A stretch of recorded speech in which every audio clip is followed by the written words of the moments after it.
Good morning. Welcome, everyone. Hope everyone's doing well today. We'll give it a few minutes, see if we get a couple more people drop in. I know it's early, so people may be off to a little bit of a late start. If you have any questions, please feel free to drop them in either the direct message as a Q&A, and I'll make sure to try to get to those in our call today.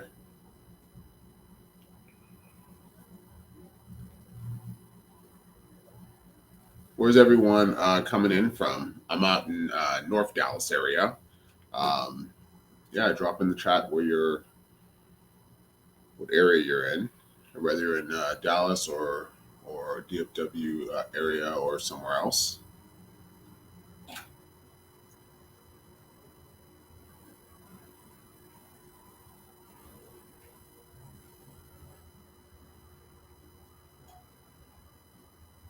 Plano, nice. You're up north like me, a little further up than me, but yeah.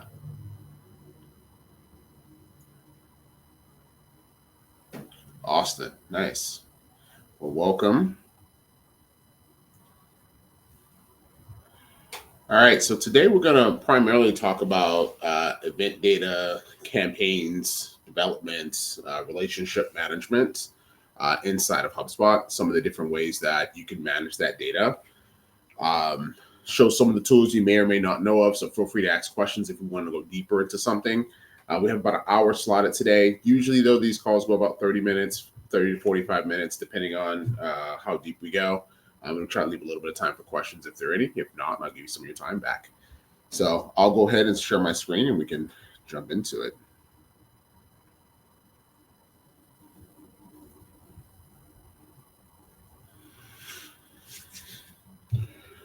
All right. So first thing I wanted to talk about just with nonprofits in general and HubSpot. If you're in here, you're most likely already using HubSpot or you're considering HubSpot.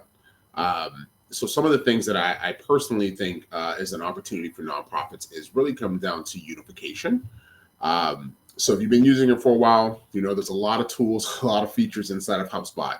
But the big ones are going to be being able to use obviously in your marketing teams, your social media, your emails, your ads, all that stuff being in a single place. And if you've been keeping up with the updates, you will see that there's a lot of things that have been coming to HubSpot, like your buyer intent, lead scoring, these types of things. So a big question I usually get from clients when it comes to nonprofit is how do we use these items because they seem like they're more built for the B2B audience. And so I think that to an extent that is true. What I'm finding with some of the nonprofits that we work with is that they're moving away from workplace campaigns and more towards having to build stronger relationships. And that may be with corporate partners for sponsorship opportunities or corporate gifts. That also may be from major donors and also individual donors. So some of the nice things about these new tools is that they will give you insight when it comes to thinking about what does this look like from the side of, like, let's take, for example, buyer's intent. Buyer's intent can be really good when you're thinking about sponsorships and corporate partners. What companies are already paying attention to your brand? And what does that look like? We won't go a lot into that today, but if that's something that interests you guys, we can definitely do another one of these, specifically around nonprofit and buyer's journey. Buyer's intent. But I'll lightly speak on what it is. So essentially, if you go into this, this is a portal, so we don't have it set up right now. But if you go into this, what you're able to see is companies that are actually visiting your brand. You're actually able to set up who your target markets are. So for nonprofit, target markets are going to be different than like a B2B company that's looking for a targeted company to buy their product. In your case, you're looking for someone to support or buy sponsorships. So you can set up all the criteria and things like that. It's going to let you know which companies are actually visiting your site and touching your site already, as well as letting you know how much of that market you're capturing within your area.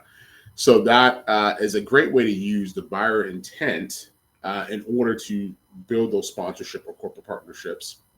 Lead scoring is going to be very similar to that, but lead scoring can also be for donors. Um, so when it comes to building relationships and who should you be focusing and spending your time on, you can actually use lead scoring to help build a scoring model for who's going to be, who's your next major donor, who's someone maybe that's not on your radar yet, and you're trying to figure out who to reach out to see if you can if you can get them to get involved or support in a certain way.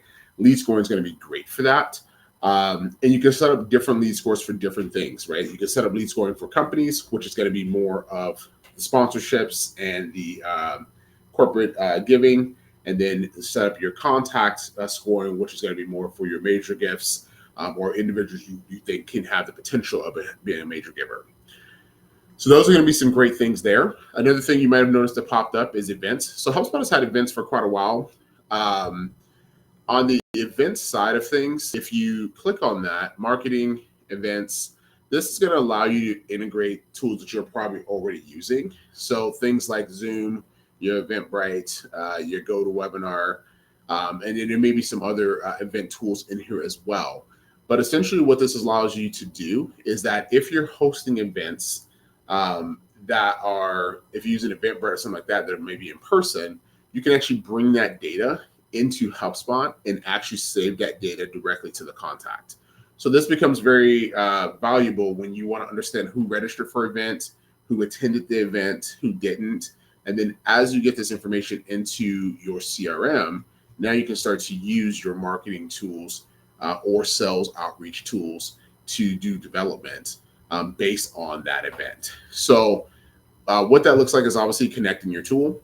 Once you have that tool connected, it's going to allow you to put information in. If you need to manually track events, obviously you can see here that we can manually create an event as well inside of our system to be able to track that.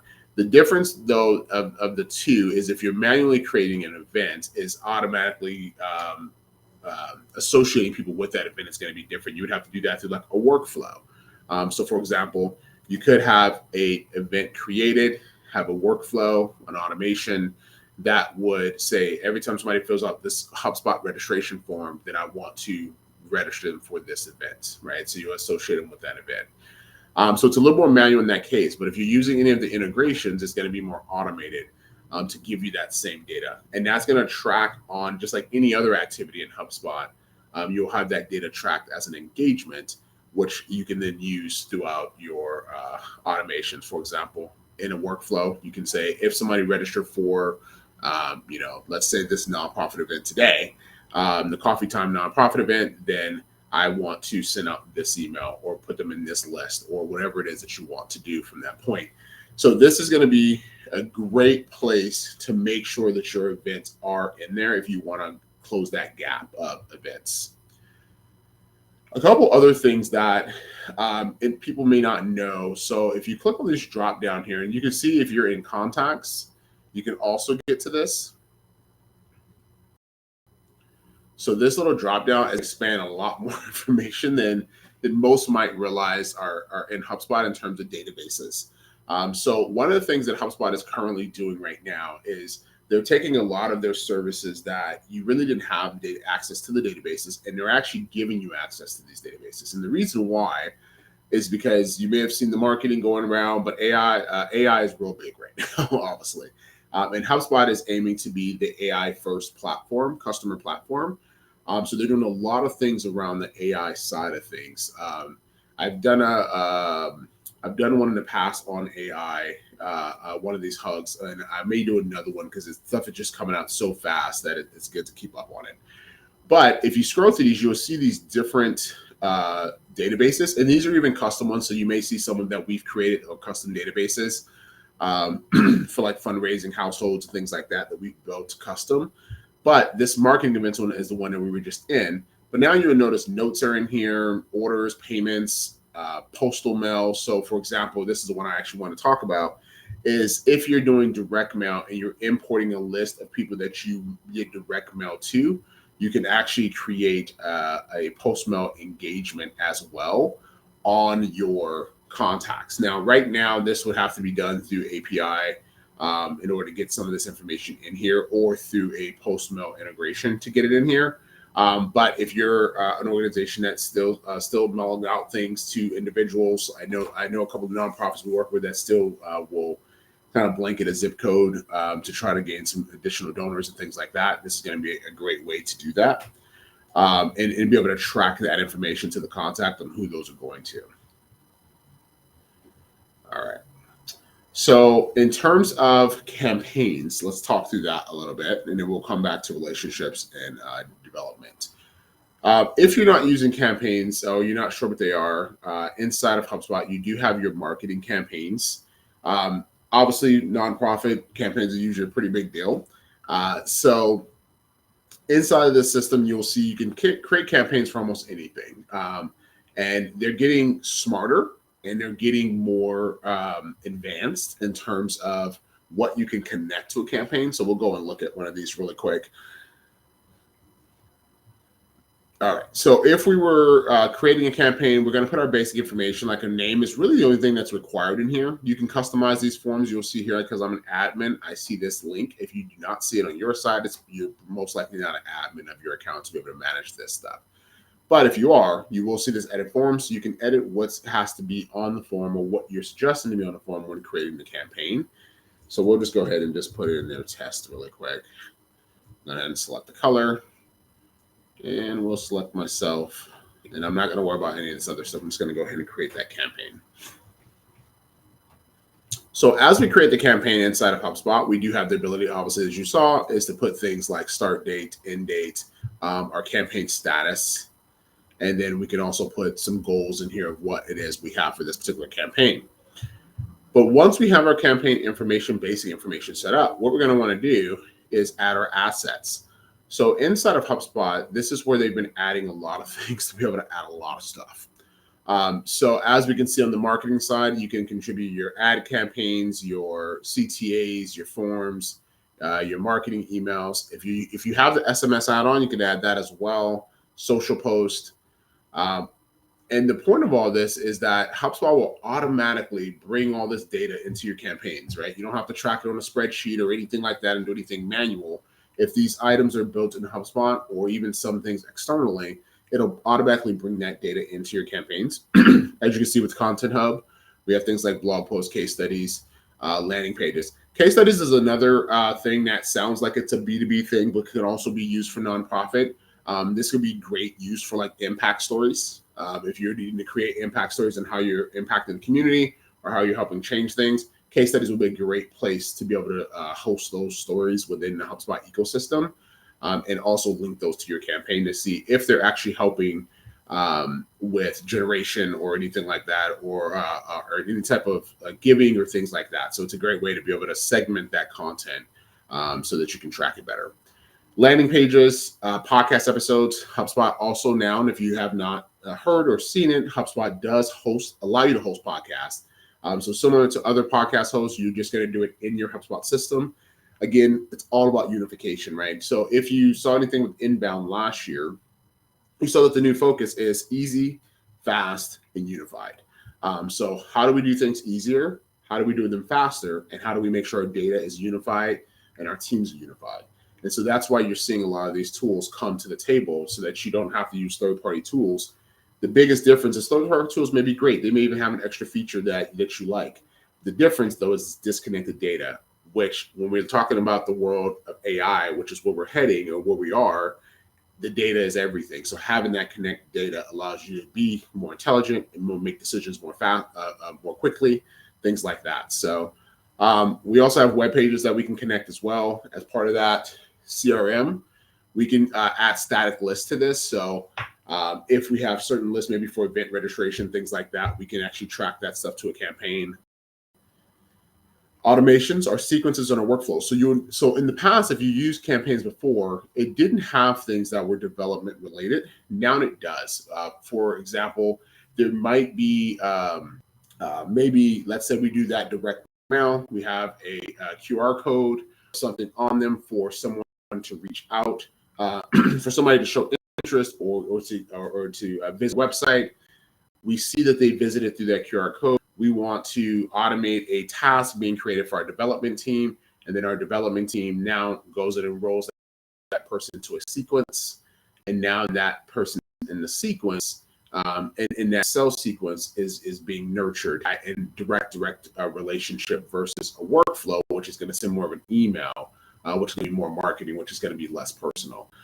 So now you can actually connect and track all of that, whether it's a marketing email or it's a one-to-one email within your team. Also great too for service-based emails for programs like if you're managing a renter's assistance program or something like that. That's going to be where Service Hub comes in to be able to use for those types of things.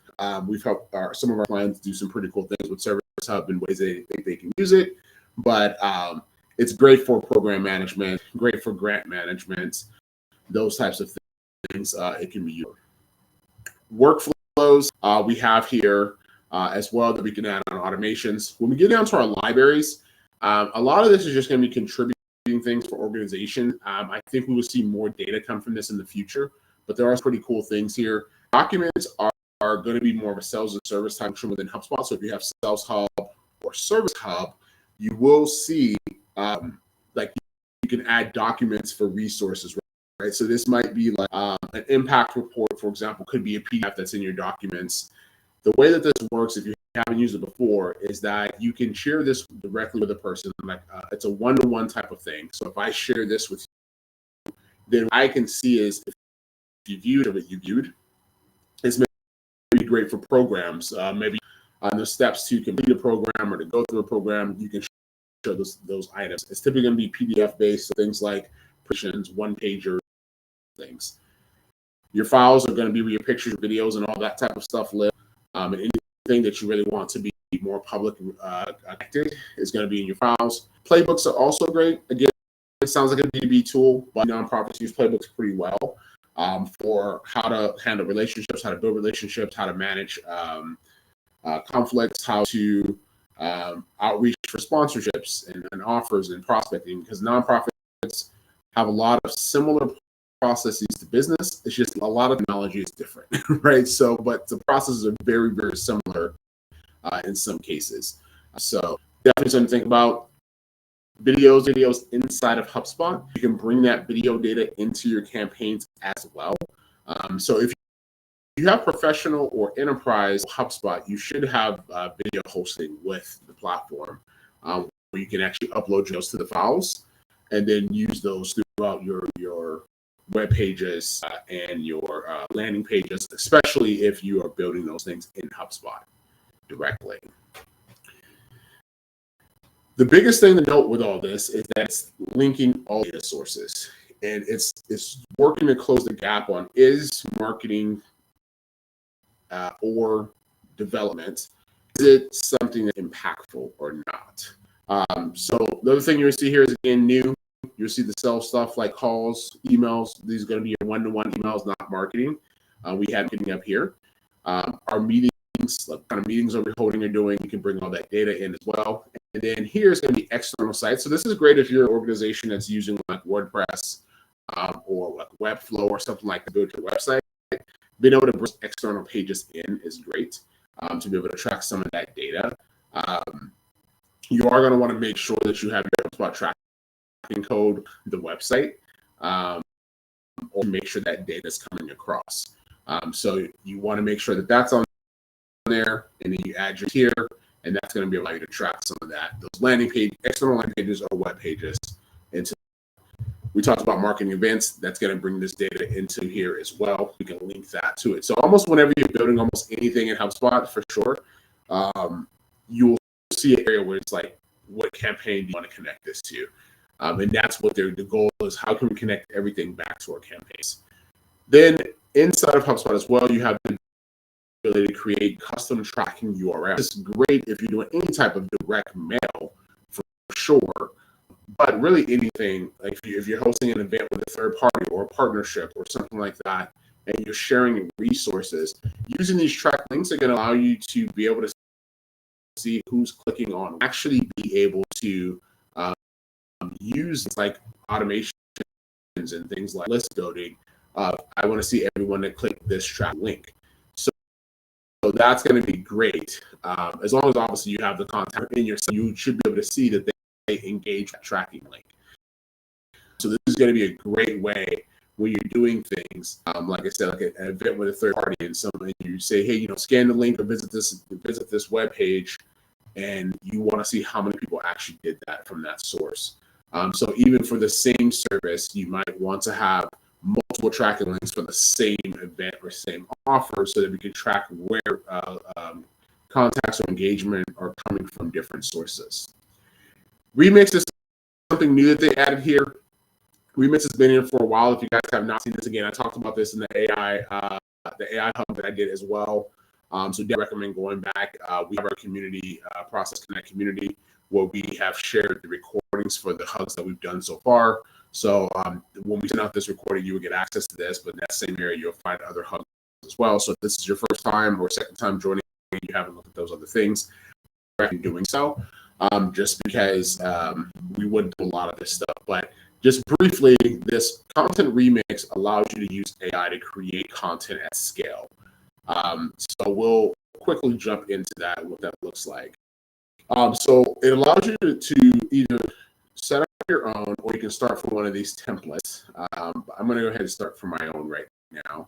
And then what I'm able to do is I'm able to grab a page on our website. So I'm just going to grab one from our demos on nonprofit site.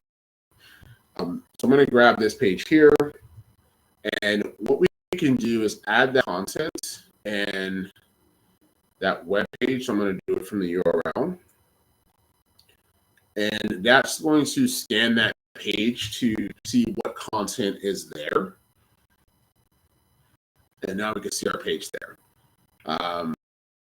And we can start to build content that we want to create based on this page. So if you have a blog post, you have a story, you have an impact story, you have a campaign that you have coming for this year, anything like that, you can utilize those pages.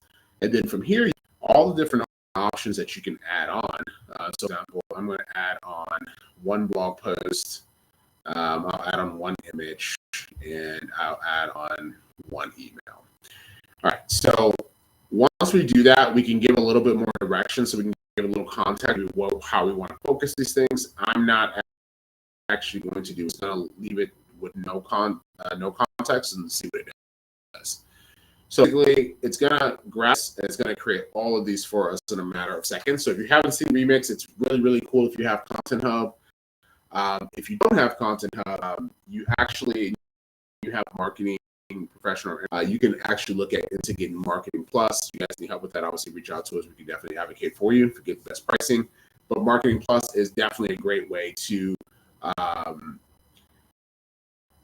Content Hub at a base. So, or just add it on separately if you're not able to get Marketing Plus. So now we can see here that we have our blog post content here. We can read our blog post content here. And if we want to use an external, for example, let's say that you have a blog on WordPress, you can still utilize this, right? Up in the top right corner, you can copy this blog post content and go and build that out in WordPress. But if you are using it in HubSpot, then you can just click and edit here and edit that particular blog content.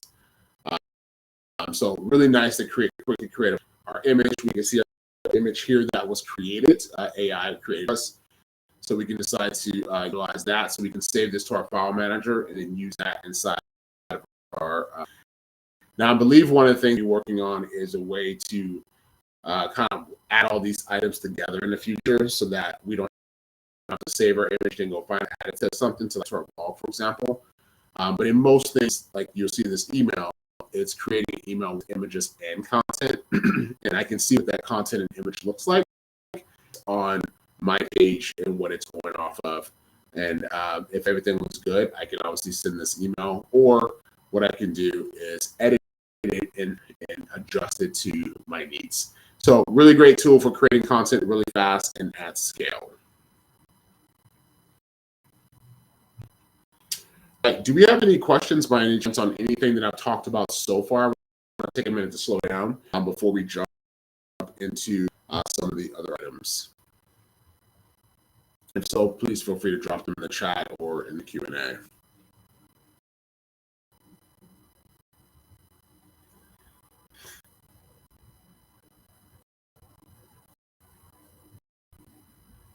Okay, let's see. All right, looks like no questions at the moment. So let's keep on rolling then. All right, so now we've talked about lanes. We've talked about how to use some of the B2B tools that are in the system. I'll hover over Content Hub for a second so you can see some of the things that are in there. If your WordPress embeds is a cool tool on how to use a website. So basically what this embeds actually does is allows you to build a module or something with inside of HubSpot that can utilize CRM data, right? That's one of the most powerful things about building your website in HubSpot is the fact that you can actually leverage CRM data to manipulate the website. So for example, if someone's on, I may message on homepage, whereas if they are a volunteer, I'm going to show a different message. They're advocate, I'm going to show them a different message. If they've done none of them, I may show a different message, right? So because of things, we can use CRM data to manipulate the experience on our website. Maybe we show different pictures to different audiences or different sections to different audiences. That is all possible in HubSpot when you're using HubSpot in your landing to build your landing pages in HubSpot or your website in HubSpot. What HubSpot built was embeds, which allows you to bring a part of that to your WordPress sites. So you can build components in here. You guys can definitely come in and check this out a little bit deeper, but you can build a component using CRM data to your WordPress site, and that content can be dynamic based on page. So for example, this can be great if you have some through different life cycle stages, kind of like the low-hanging fruit. If someone's going through different life cycle stages, then you can have this content change based on the current life cycle stage they're in. And the way that HubSpot knows this is you should have the HubSpot tracking code on your WordPress site. And if it knows who the contact is because you've sent emails and communications and they've engaged before, so we know who they are, then when they go to the website, they will see a customized or personalized message offer section or whatever you're building in that inside of that component in that embed. See, I see we do use WordPress to embed. Sounds very interesting. Yeah, it's a really cool tool to be able to manage in HubSpot, and especially if like your WordPress site relies on a developer and you need some sections that your marketing team or your development team can edit quickly and on the fly. The embed tools become a great place where they can design that into your WordPress site or embed it into your WordPress site, and then there you can edit it exclusive about moving forward. Let's see. Thinking about using location information, tailor content based on user location. Yeah, absolutely. So you can definitely use location information to location for sure. That's totally possible. I know like some nonprofits we work with, they do like 211 things, so you could change that based on location if you needed to. Like if there's different numbers or different things, if there's different contacts for something based on someone's location, or different. Let's say, for example, support centers in your city, but depending on where someone is located, they will reach out to a different support center. Though you could actually switch that support center out on a page, on your support page, based on the users. And if the system doesn't know for whatever reason, it doesn't recognize who they are, it's going to show your default message. So you can definitely messages so that you can make sure that you're getting the right information to the right person, and then have that kind of fall back as your default information. So 100% possible. All right. Things like that. If you have Service Hub, those types of things are going to be great for what it sounds like knowledge, right? So if you have certain program requirements and things like that, your knowledge base can be utilized for that. If you have Service Hub, use your knowledge base for those program requirements and for how certain things are done, right? It's a way to essentially create process for the app, right, on things that they can do. Maybe you have certain requirements for getting into your renters assistance program or something like that. You can use knowledge base for that. Great place for it. Portal, if you're doing things like renters assistance or different programs that might be where they have an application component, a person can submit an application, you can actually have a customer portal they can log into to see the status of their application. This is a great way to be able to use this for on program management side. Hubble database, this gets a little bit more complex if you guys have used it or heard of it, but basically it's a database. It's essentially like a spreadsheet that holds information that you can utilize on web pages and tools. So very good if you're using like team pages and you can keep a database of team members or resources. You can do that with that as well. Really cool to be able to use that. An example of that would be on our demo portal. If we go to like resources, and then I believe it is, let's see, make sure I get to the right one. Yeah, that's not one. Let's see here. So like on this page here where we have these resources, so the resources that are listed here are actually pulled from a Hubble database, and then we've just designed a page that displays the data in the design that we wanted to show. But whenever our team wants to add a new item, we just go add a new line to our database table for our resources, and then that populates on the website automatically on the front end. So another great way to do things. You have some SEO tools, membership tools. So if you need to manage memberships and things like that, HubSpot does support those things. Designer gets where we get like custom coding and development type stuff, but those things are possible to create custom experiences, calculators, and things like that. All those things are possible within HubSpot. I'm going to come up to CRM, and on my side, you're going to see a lot more objects. The reason why you see these objects that you may not see on your side is all is from connections, events, stuff, fundraising, our households, transactions, volunteers. All of these things are custom objects that we use for our clients to manage different parts of nonprofit. The goal behind this is, again, unifying, right? Instead of using a separate volunteer software, why not do it in HubSpot where we can keep it connected to our database so that we're not managing two contacts in two different systems. Same thing with transactions, being able to manage our finances. And so this is going to be our pledges, our gifts, or things like that we can manage. Households, who's connected to household, how much are we getting from household. Fundraising, what it sounds like, how do we manage fundraising like campaigns and things like that with corporate partners. Events is what it sounds like. This is essentially what we've done is taken what you would do in something like an Eventbrite and built it 100% HubSpot. So you get that experience again on our web. You click on events, you can see different events that are coming up and the statuses of those, and then you can view that event. So this entire experience you see is actually built inside of the HubSpot platform, 100% of what you're seeing here. So like there's a lot of possibility, and that's one of the things that I want clients to understand and get is what is actually possible with HubSpot and why is it such a great tool to actually invest in terms of your organization. Because long term, whether you do a piece of this today or all of it today, long term, it's important to be on a tool that you don't have to switch from in a year, 2 years, because it wasn't what you needed or keep up with your growth. And so that's going to be one of the huge benefits of HubSpot is once you're on it and you start to adopt more of the system, you can really build it out to be pretty amazing for your organization.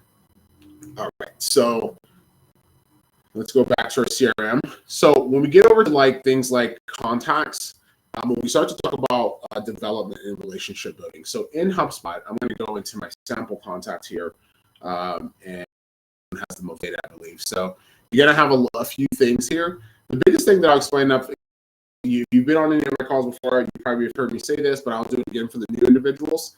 What we have on the left side is going to always be about our record that we're on. No matter if we're in a contact, a company, a deal, a ticket, whatever it is, this left is always going to be information about that record in terms of your properties and your data. The center is typically going to be activity. This is changing a little bit because now HubSpot has made it to where you can add custom tabs. So we can add additional tabs for different things. But traditionally, you're going to have this activity tab. You're going to have this overview tab. And so this is just going to give you insights and activity tracking on the contact itself or the record. On your right side is everything that's associated with your record. So the really quick way when you go into contact to not feel overwhelmed is, what am I looking for? Am I looking for data about this record? Am I looking for activity about it? Or am I looking for things associated to it? And that lets me know which pane I should be working in order to get to things quick. In terms of managing something, you're going to typically see life cycle. These are the life cycles that we build for a lot of our nonprofit clients. So you guys feel free to utilize these if you like. But basically in HubSpot, when you get it, it's going to be very much a B2B experience, right? It's going to have your subscriber, your lead, your MQL, SQL, and I believe it goes to, and then customer, and then other, and evangelist. So those are going to typically be what comes out of the box. However, the way that we saw it is that we have subscribers, we have leads. Leads would be someone that has an actual lead record, which we'll talk about in a second. Is somebody that we think is a possibility to become a major donor, or a possibility to be a sponsorship or a corporate partner or like that. And then solicitation means is we're actually reaching out to. We're actually trying to get them support in some way. So there could be a lot of different ways that they're doing that. And then a supporter is someone that is supporting an organization one way or another. So they can be a donor, an advocate, volunteer, whatever, they're a supporter. So we're utilizing to track the life cycle that way. So individuals go through this one time. And that's what life cycles are designed for. They're not really designed to go back and forth or to go through multiple times. It's really a one-time thing of taking someone from really being unknown to being hopefully a supporter in some way. Now we have our contact type, which breaks down how they're supporting. So in our contact type, are they supporting their supporter and they're a donor? And so add as many here as you may need. As you'll see, like in our interests, we have more things like volunteer advocacy, things like that. So you can add more here based on your particular nonprofit of what type of support you have. So for obvious one would be volunteer, that can go in there and things like that. When we come over to, let's say we have someone that's a subscriber, we're moving them to a lead. That means we have a lead record. This is something new, I'll say last year sometime. I think it was because traditionally we would use a lead status, but lead record allows you to track leads multiple times. So someone can become a potential donor, right? Maybe they gave last year, last fiscal, and we wanted to see if they'll give this fiscal as well. So we can create a new, and that lead lets our development team know to reach out and start to try see if they can get that relationship to move up again to the next level, next stage, and hopefully give. This could also be for volunteering, things like that as well, sponsorships, those types of things. So one of the things that if you're into automations and you like automation, automate when these leads are created and how they create it. For example, if I know somebody is part of a corporate partners, could be a potential sponsor or has sponsored before, and I see that someone from that organization is visiting our site and visiting our pages, because with HubSpot, you have that visibility, then I can automatically create a lead to reach out to them, those types of things. So leads become really cool for that in order to get people level of like development, which is where they're actually giving or sponsoring or something of that sort. Some of the other things you can do is build. You'll see here that we've built in place is things like managing donor tier, like what type of donor are they? These are some fun ones that we've created in terms of kind of using more of like musical notes, kind of measuring the size, donor health. And then we built a lot of things in place. This kind of goes hand in hand with our transactions object and stuff of like building, understanding like first donation, last donation, total donations, all that kind of stuff. But all that stuff is obviously possible to build into the HubSpot ecosystem on your platform so that you can get the data that's important to you. The things that I will also mention while we're here on the call, we have a little bit more time, is when you're thinking about some of this management, you're going to find, and what we see a lot of in the nonprofit realm of things is wanting to make sure things have security and locked down. So not everyone needs to see everything. HubSpot has a lot of features for that in order to say like Only certain teams or certain people can see certain field values. Only certain people in certain teams can edit certain field values. They can see them, but they can't edit them. And then also entire sections. Maybe this donor section is only visible to someone on a certain team or a specific person.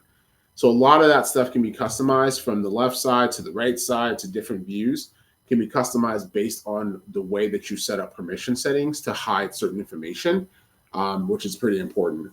Is that only on enterprise, or is that pro of hiding fields? So I believe pro allows you to change your views in terms of editing. So like, for example, like you'll see here, if I click on this custom record, now I do have an enterprise level account here, but I believe you can do this on professional as well, I believe. So if you were able to click that, if you don't see it, again, you cannot have access to do it. So keep that in mind as well. In terms of your, you may not be an admin or have access to edit views. But if you do, if you're the admin of your account, you will see that this is a default view. You may not have the ability to, you may be limited on how many of these views or teams you can do. It really is going to depend on basically like with enterprise, I believe enterprise gives you access to things like sub teams and those types of things, but you should be able to create teams on professional. So within this view, it allows me to start to change things that are only going to be changed in this default view, or if I'm creating a new view, then I can change and edit what gets shown in the new view. So you can see I can assign a team here by selecting a team from my drop down. I can give this a name and say this is marketing. And then I can go in here and remove and edit things as I see fit that I think are important for individuals to have that are on the marketing team, right? So, for example, on the marketing team, there may be some things like giving information that they may not need to see necessarily. So I may want to hide deals, for example, or remove deals. So I can remove deals from that view, and as you'll see now, that is gone. If I want to add it back, I can always come back and add a card, find deals, select it, and close that. And then my deals will pop back up towards the bottom here. And I can drag and remove and reorder these as I see fit as well. So pretty cool there in order to do that. If you have ability to add tabs, which I believe adding tabs is an enterprise feature, I believe. But you can add new tabs here and build new views and cards within there. So that's a way to do it. You can also customize users, like what they can actually change. So for example, a lot of times users can kind of rearrange their left and right side. Sometimes you may see some that are all over the place. You can actually turn these off to where they can't actually edit that drag and drop on there. So pretty cool to be able to do that and control that from that area. I'm going to go ahead and exit that and not save that. The other thing I will show is if you click on the gear in the right, you're going to come over to your right side and you're going to find your properties. And I don't know if this is an enterprise level feature off the top of my head, but let's say we were taking the property here. You will see that we can manage access.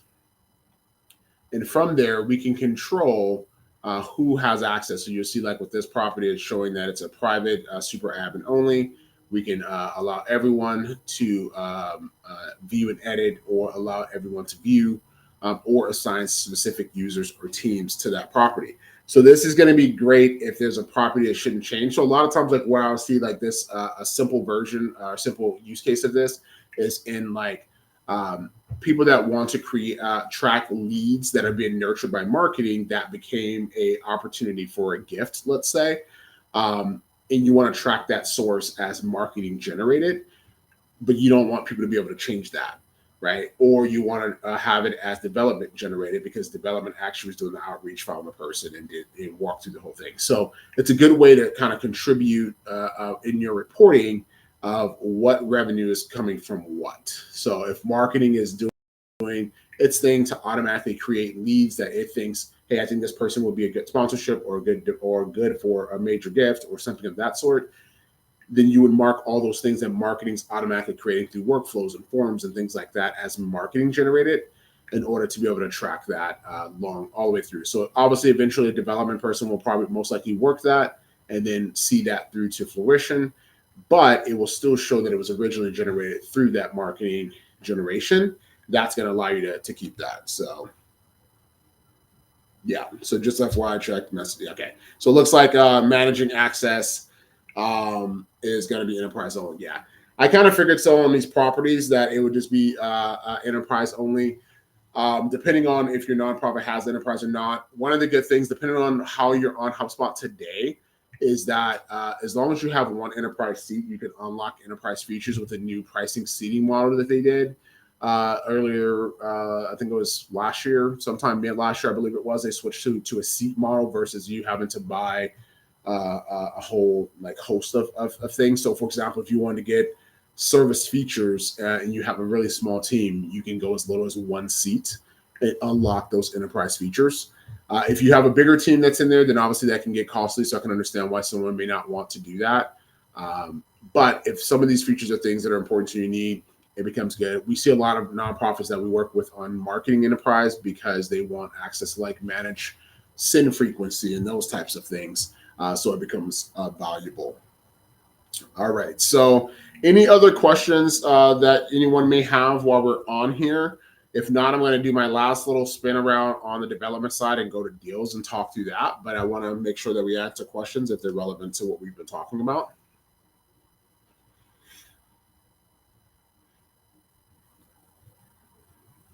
All right. If you have them, just drop them in the chat and I'll come back around. So some of the things I wanted to show here is going to be in your pipelines. So right now we have a pretty simple deal pipeline. This was really designed for online giving more than anything, of integrating with your giving tools to bring that giving data into HubSpot so that we can track revenue to the individual contact as well as companies. But those gifts may come in either fully paid or partially paid or things like that. So typically we have someone come in, it's an opportunity, meaning this is most likely someone you're talking to. And we have different, one thing I want to say is there's different variations. You can build these pipelines however you want. You may already be using these sales pipelines for development. But if you're not, you can build these stages whatever you want. We have some clients that have more stages than this. Some don't. Some, depending on what type of gift, if it's corporate sponsorships or corporate gifts, it looks different. But a very simple version for online is usually it's either partially fulfilled or fully fulfilled or canceled. So if it's fully fulfilled, that's going to count as our one stage, as we can see here, meaning we've gained revenue. If it's canceled, that means we lost it, right? Somebody may have pledged to give a certain amount, but didn't actually give it. So we can track that as well. And then if it's partially fulfilled, they pledged to give $100. They've given $50 so far. And so we can track that $50 received and it's partially funded. Once the whole 100's there, then it'll move into fully funded. So this will be an area you can track revenue. You can see here in your insights that you can track different things of what's coming in terms of what opportunity is in our pipelines for gifts. If we go into those, like I mentioned earlier, we still have our 3 pane setup here where we have information about our deal, activity regarding our deal here. And then on the right side, we have everything associated with our deals. So the way that we see nonprofits that are using these that want to build a more unified system is that we are using things like quotes they can use to manage pledges, for example, of sending that to a customer. Quotes are something that is really customizable, so it can look and feel almost however you want it to look and feel for the most part. There are some key elements in there that won't change, but you can take e-signatures on these quotes. So if somebody is agreeing to something, so we've seen people that might use this as their like pledge agreement, for example. They can utilize that for that related to this deal. The deal, you can whatever properties you want to have, as you'll see, we're tracking things like revenue and donation gifts and things like that. These are just a lot of processes that we've built and designed for nonprofits specifically that we've seen across our clientele that have been useful and or needed in some cases to be able to manage effectively. But we'll have our information in gifts, so you can see our donation types, and we can put all that information in here to track different types of gifts, things like that. In our case, the way that we really wanted things to work is so we can contribute different things. So you'll see here we have transactions contributed here. We have fundraising campaigns, so we can build a fundraising campaign that's related to the deal. And what it does is allows us to track our revenue in a a way that is going to be more in line with how nonprofits operate um, versus how you would see HubSpot typically operate. So, for example, we know that we may have a deal that's a pledge. Let's say micro pledge is $100. Well, we need to track those payments. And so the way that we do that is through our transactions object. We track those payments and we can build even the ones that are in advance so that we can see that information and what's been paid, what's not. So you'll see this was in a settled status. So we've actually received that payment. And you will see here that we have an amount collected that is automatically being calculated. So this is showing us that our collection ratio is like 400%, obviously, because our total pledge amount we were expecting was only $12.50. So if we were to change that, though, to the amount that we were going to get was, let's say, $100, then we should see all of our numbers adjust, which you just saw happen. So we collected 50. We have a remaining balance of 50 on this $100 pledge, and we have collected 50% of our total. So what's nice about this, though, is that obviously we have all of this data that we're tracking and that our development team may be tracking. If you're in marketing, you may not care much about this. However, what it does help you in marketing is understanding ways to segment people better. So prime example of what I mean by that is maybe I don't want to ask for a gift in my email outreach that's going out if the person just gave, right? So if we just received a gift, we don't want to ask them tomorrow, can they send us another gift, right?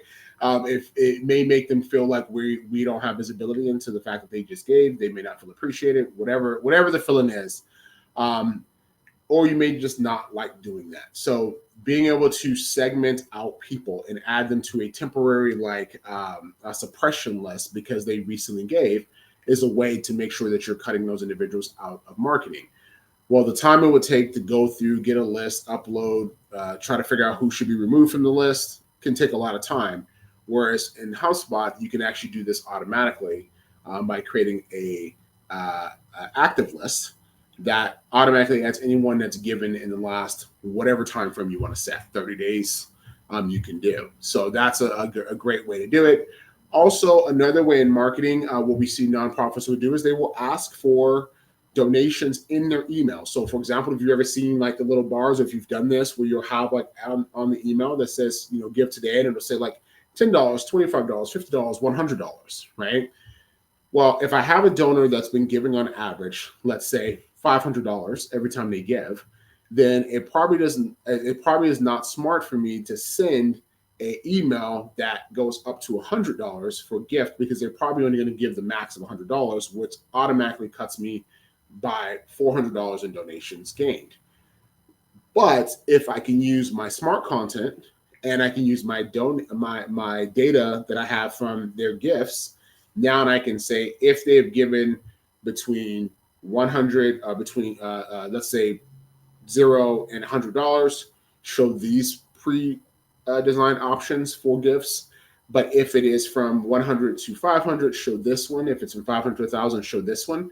So then I can make sure that what's being shown in my emails using smart content and the data that we have, I can make sure that I'm always keeping within that range of what that person is comfortable giving at. So hopefully that makes sense. But you can see how marketing can utilize data from Sales Hub, and how Sales Hub will be able to utilize marketing data from marketing in terms of what is a person engaging with, what were they clicking on, or what events have they attended, those types of things, so that I can see what their interest is, and that I know when I'm asking for gifts what to focus on with those individuals. So having that joint data allows marketing and your communications and your development teams, or your relationship, your builders, whatever you call them internally. Nonprofits I talk to, they all call them something different, I feel like. So whatever that outreach team is for you, now you can both leverage that data to close relationships better. So, all right, guys, I think we're like 5 minutes out. So I went a little bit longer than I thought we would go today, but it's a good thing. Hopefully you guys got some value out of this call and getting to see some of this stuff and how it's being built in here. And if anything, you may not be in a place, you may not have budget, you may not have time, you may not have the team or expertise to build these things out. That is all okay. The important part is that you understand what is possible to build in the platform that you are investing in. These things may come in the future. You may have a need for it. One of the things that we typically help nonprofits do that we see a lot is that they will have 10 or 15 different systems where it all can be done in HubSpot. And those systems will be all individual subscriptions, all individual things that have to be maintained, trained on, all those things. So if they can cut costs or if they can streamline, a lot of times, and I'll be honest, sometimes it's not a cost-cutting element necessarily, because if you've used HubSpot for a while, you know it's not the cheapest tool in the box. So it's one of those things where it's about efficiency, it's about scaling, it's about being able to operate better. That's really what it comes down to, having more insight, more visibility, being able to create that report that you got asked for the last minute and be able to do that easily and quickly. And so that's really where HubSpot is, and being able to have that connected data to do so. Feel free to still drop. I'm going to stay on the next 4 minutes or so. So feel free to drop a question if you have one. Otherwise, this is our site, processology.net. If you guys are ever looking for help with nonprofits specifically, check out solutions. Our nonprofit solutions are here. Reach out to us. We'd love to meet you, even if you just have questions and want to chat. We would love to talk to you and see, what needs you have and what type of things does your organization have going on. If you need HubSpot support, we do have a HubSpot admin program that allows you to just get more done. It actually bolts on our team to help you with your daily HubSpot task. So great thing to check out. If you haven't seen it yet, check out our HubSpot admin program. All that's going to be the solutions, HubSpot admin, nonprofit services. We love to support you, love to see you grow on HubSpot ecosystem, and love to see you get more done. Easy, fast, and unified. So if any other questions, please feel free to drop them in the chat. Otherwise, have a great morning, and thank you guys for rocking with me this morning. I know it's an early morning, so thank you. Let's see. Missed the beginning, but deeper talking. Would be interested in learning more about the membership. Absolutely. So if you're interested in learning more, I'll drop my link for you guys inside of the chat here. You can schedule actually a call with me directly. So give me 1 second and I can do that for you.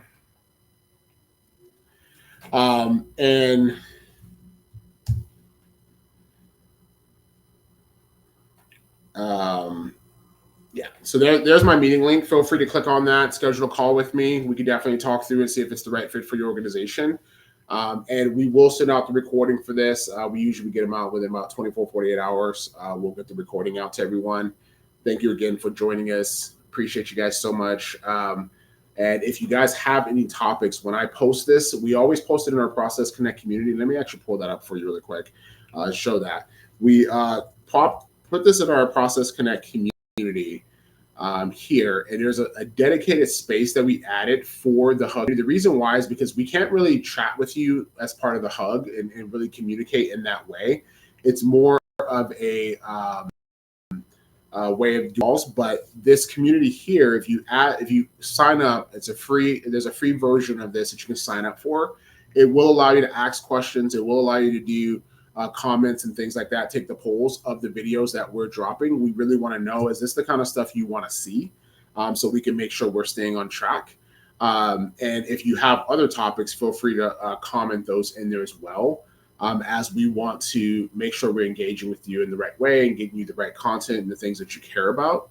But in general, we built this space just for this hug, so that we'll have a way to communicate outside of just these calls. Also, we'll be doing other events, some of the events you may not know, but if you go into our public events, we haven't done one in a while, but we've done some other events on other things within here as well, and those are just exclusively to this community, so you guys will have access to those public events as well as we schedule those out. So pretty new community. For the most part, we lightly monitor this. As engagement picks up, we will start to do it more and more. And things like that. So make sure to jump in there and see it. You don't have to join the community in order to watch the recording of this video, but you will have to in order to engage with it.